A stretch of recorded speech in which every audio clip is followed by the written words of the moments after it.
Hello, my name is Valesca Favorite Serafim. I am a PhD student in the Applied Linguistics program at the Federal University of Rio de Janeiro under the supervision of Professor Adolfo Danzi Neto. I hold now a permanent teaching position as a state English teacher in Espírito Santo, Brazil. My presentation title is Transgressive English Language Teaching Practice in a Brazilian Public School. Active methodologies through the lens of social cultural historical theory. In sorrow, I take this opportunity to pay tribute to my little cousin Selena Sagredos do Coloto and the four state teachers who were killed in two sequential school shootings by a white 17-year-old criminal on November 25th, 2022. The killer wore the swastika on his military clothing and a skull mask. He used two guns, one of which was his father's, a state tenant interested in Nazism. From now on, I will talk about something this killer doesn't know. Something Selena had for every living being and received daily from those who were gifted with her presence. And this is love. Through the excerpt from Selena's mother's letter I'm about to read, it is clear Selena was nurtured with the kind of love the world unfortunately lacks. May Selena's departure be the beginning of a new revolution, just as she liked it, but one based on love and safety for our children of all ethnicities, regionalities, social classes, and beliefs. Thais Sagredos do Coloto, Selena's mother, my whole family and I invite you to be part of this revolution. So who am I? A 28-year-old English Portuguese teacher with almost 10 years of experience, a PhD student in applied linguistics at the Federal University of Rio de Janeiro, who earned her credits and is back in Espírito Santo as an English teacher at a state school.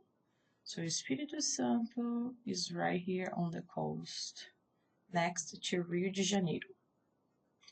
And I am a person who believes in social transformation. I'm an educator. What do we seek? First of all, I use we because I am who I am, thanks to the amazing people and opportunities I have had throughout my life. I am surrounded by revolutionary human beings. My fellow colleagues and I seek to provide opportunities for the development of citizens who are socially responsible and fight, for example, against pandemics, racism, homophobia, feminicide, socioeconomic inequalities, and are willing to guarantee their well-being as well as that of the others.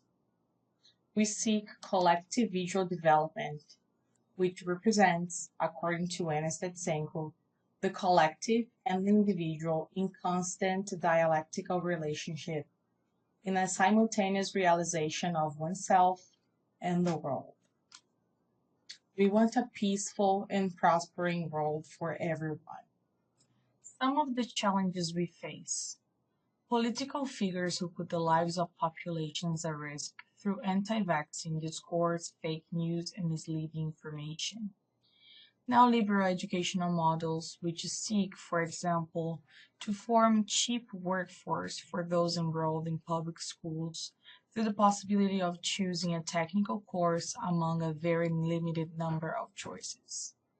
Moreover, with the new high school model established in 2017, subjects that are crucial for the development of critical thinking, such as philosophy, sociology, history, geography, aren't available in all years of high school. Traditional educational architectonics, which privileges the voices of those who have always been in powerful positions and silences those who haven't. In other words, the architectonics which feeds the status quo and characterizes what Freire called the banking model of education, well represented by Pink Floyd's Another Break in the Wall. So what is my presentation about?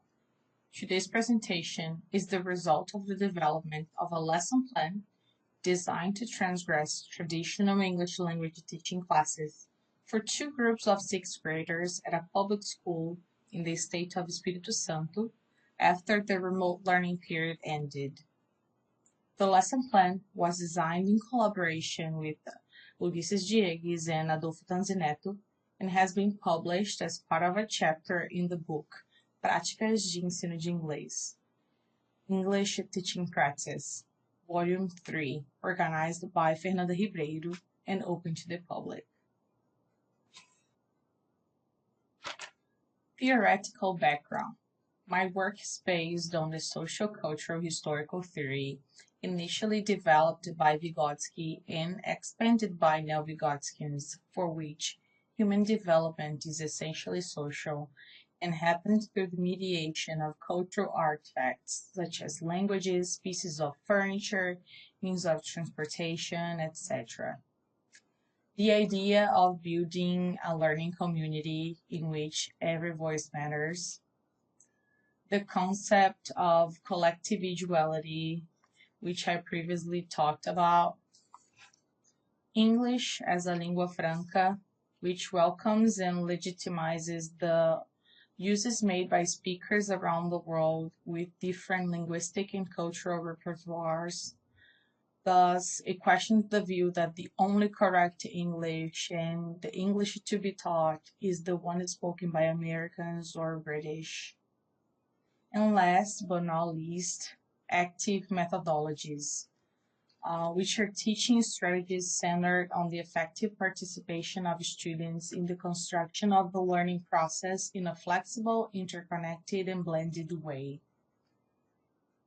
The station rotation is an example of this methodology because it allows for different interaction patterns. Students work in groups doing different tasks at each station. So here is how our station rotation worked. Two classes of sixth graders participated in the station rotation. Each class had 24 students who were split randomly into 4 groups using pickerwheel.com. The station took place at the library of Nea Monteiro Costa. Our classes happened on Thursday afternoons from August 8 to October 6, 2022, with each class lasting 55 minutes.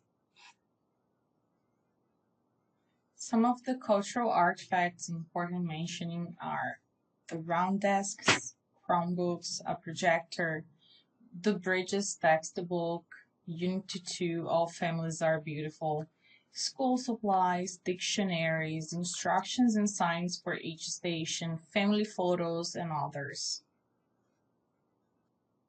Briefly, the objectives of our station rotation included introducing family members in English, reflecting on the existence of and the respect for different family compositions, getting to know and analyzing the textual genres music, the video called Family Rap Song, and infographics. Writing photo captions in the simple present too, well, with the focus on the verb to be. Station 1, our infographics station. Task: discuss the images on pages 36 and 37 of the book. Create questions to interview colleagues about activities they do with their families. Share questions on our Padlet and answer questions from classmates. Station 2, Rap Station. Task: listen to and sing the Family Rap Song from the Grammar Songs and Exercises channel on YouTube. Create a glossary with words that describe the members of a family. Draw and describe a member of their family in the notebook. Add this member to the song, rap it out, and record it. Station 3, our family blog station. Task: create questions to interview each other's families. Interview a classmate in the group and write a text introducing a member of his or her family. Share the text on our Padlet. Interact with other students' posts. Station 4, Family Collage Station. Task: on a poster, make a collage with their family photos. Next to each photograph, write a caption introducing their family members. My perceptions. Both my students and I had an adaptation phase. But I was kind of expecting it since we would have new roles and interaction patterns. However, with time and the learning possibilities provided by this experience, things improved. I usually speak both English and Portuguese in class. Other means of communication I use are body language and drawing, for example. So students are often encouraged to do the same. In their writing activities, for example, they would write what they already knew in English, use dictionaries for new words, and Portuguese for what they really needed. Expressing their thoughts and feelings is what matters the most, in my opinion. Students ended up learning basic computer skills and specific Chromebook commands. Recording the rap in class was impossible because the library wasn't quiet. And finally, 11-year-olds know more about love than many of the adults we know. One of the students at one of the stations, the station that was analyzing the images of different family compositions in the textbook, said, "Love is what matters." And I hope this could be our motto for life. So thank you so much for watching.